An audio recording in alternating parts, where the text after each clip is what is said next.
여러분을 응원합니다. 3학년 분수 문제입니다. 몇 분의 몇일까요? 2분의 1, 5분의 2, 20분의 9입니다. 분모를 모두 100으로 바꾸면 100분의 50, 100분의 40, 100분의 45가 됩니다. 3학년 분수에 약간의 양념을 추가해서 6학년 분수로 순식간에 바꿔보겠습니다. 소금이라는 글자와 물이라는 글자가 추가됐을 뿐입니다.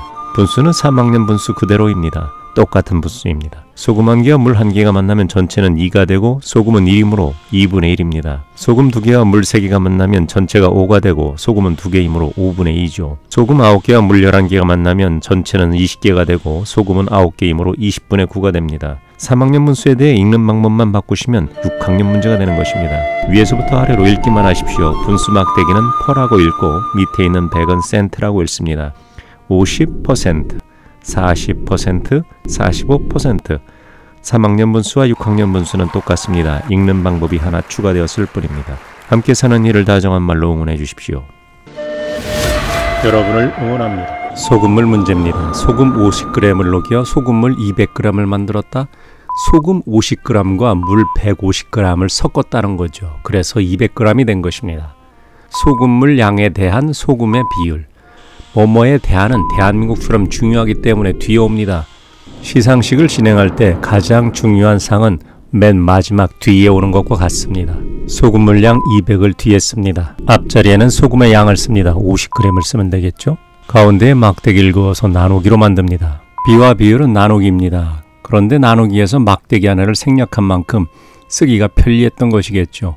그 외에는 똑같습니다. 분수로 표현하면 200분의 50이 되는 것이죠. 퍼센트로 만들기 위해 첫 번째 방법은 분모를 100으로 만드는 것이고 두 번째 방법은 분수에 100을 곱하면 됩니다. 2로 약분하면 100분의 25가 됩니다. 분수 표시는 퍼라고 읽고 100은 센트라고 읽습니다. 위에서 밑으로 읽으십시오. 25%죠. 두 번째 방법은 주어진 분수에 100을 곱하는 것입니다. 그러면 100과 200이 약분돼서 2분의 50이 됩니다. 그것을 계산하면 25만 남죠. 따라서 25%가 되는 것입니다. 함께 사는 일을 응원해 주십시오. 여러분을 응원합니다. 야구 타율 문제입니다. 두려워 마시고 어려움을 주는 단어를 익숙한 단어로 바꾸시면 문제 속에서 답이 보일 겁니다. 타수를 사탕으로 생각하면 40개의 사탕 중에서 16개를 먹었다 이렇게 생각할 수 있습니다. 뭐뭐 중에서 뭐뭐 중은 일부분을 나타내는 단어입니다. 3학년 분수 문제에 자주 등장했죠. 따라서 40개의 사탕 중 16개를 먹었다 40분의 16이 되는 것이죠. 분모를 100으로 만들기 위해 분모 분자를 4로 나누어서 10분의 4를 만듭니다. 그리고 분모 분자에 10을 곱해서 100분의 40을 만드는 것이죠. 위에서 아래로 읽으면 40%가 됩니다. 소수로 바꾸면 0.4죠.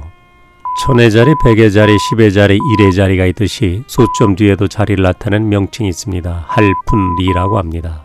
0.393이면 3할 9푼 3리로 우리나라 두 번째 기록으로 이종범 선수가 갖고 있습니다. 함께 사는 일을 응원해 주십시오. 여러분을 응원합니다. 할인율 문제입니다. 4만원짜리를 32,000원에 판다면 할인율은 얼마인가 하는 문제입니다. 할인은 깎아준다는 의미죠. 우선 얼마를 깎아준 것인지 파악해야 합니다.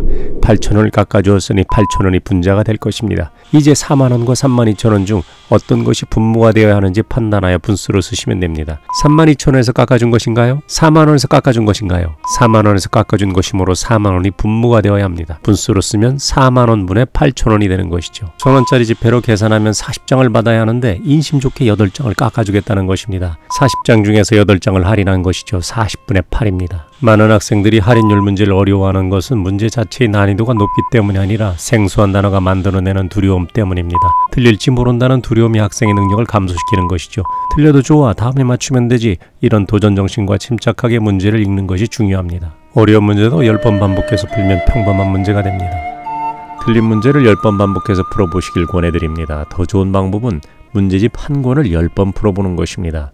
영어도 마찬가지입니다. 부모님들은 계속해서 자녀를 응원해 주시고 격려해 주시고 박수 쳐 주시길 부탁드립니다. 그리고 배우자도 응원하고 격려해 주시길 부탁드립니다. 따뜻한 격려, 응원, 박수보다 더 좋은 것은 이 세상에 없습니다.